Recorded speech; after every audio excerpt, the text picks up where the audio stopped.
Let me change this, right? Okay. They say the two greatest gifts a mother can give a child are patience and love. For 35 years, Maryann Prenderville has selflessly been sharing those gifts with her son, George. Born with Spina Bifida, he's relied on his mother to help him face the challenges of this disabling disease on a daily basis. It's not an easy life, but for Maryann and George, it's the only one they've ever known. I'm Maryann Prenderville. I'm the parent of 3 children. I had a good life. I worked for the post office, and I did, you know, the regular things that everybody does. I dated and worked, and really, that's about all I did. Just had friends and family.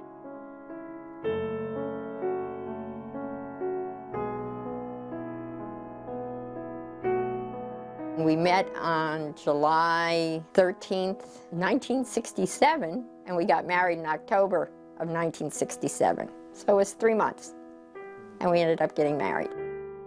So we've been married for 42 years. And we pretty much, we're just a regular family, you know. We didn't have a whole lot of money, so we didn't do a lot of traveling or anything. We mainly stayed at home, and I took the kids on day trips for holidays, you know, when they were off school.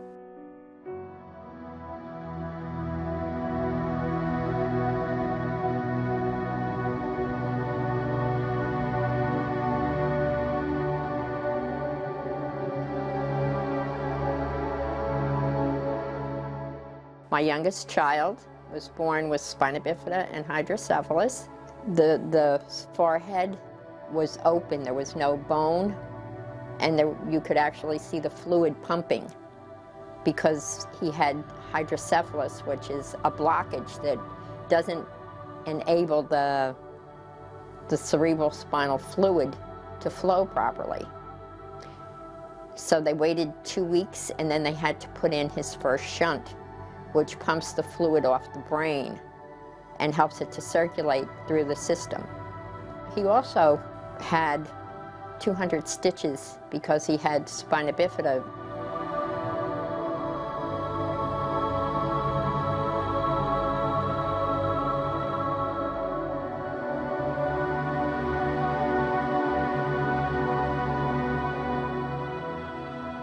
And when he was born, all the nerve endings were in a thin membrane on the top of his back.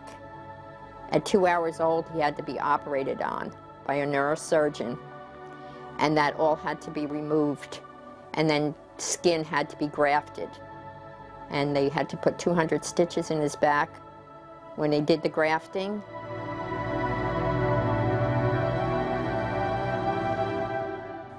So when George was born, I think the first day, my obstetrician really didn't say much to me.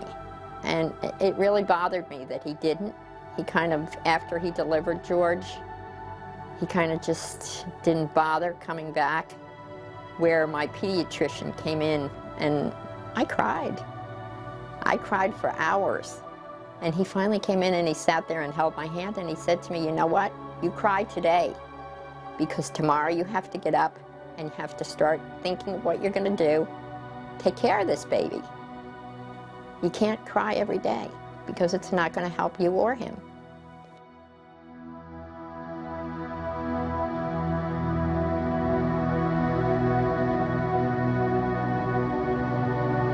George has many medical issues because of all the different problems that he does have.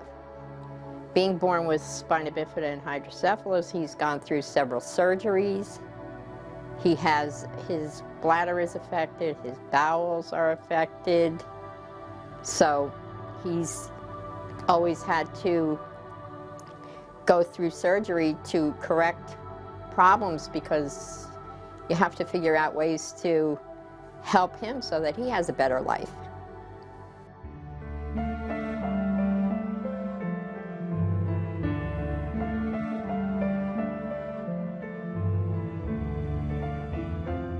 My mom was really, really upset.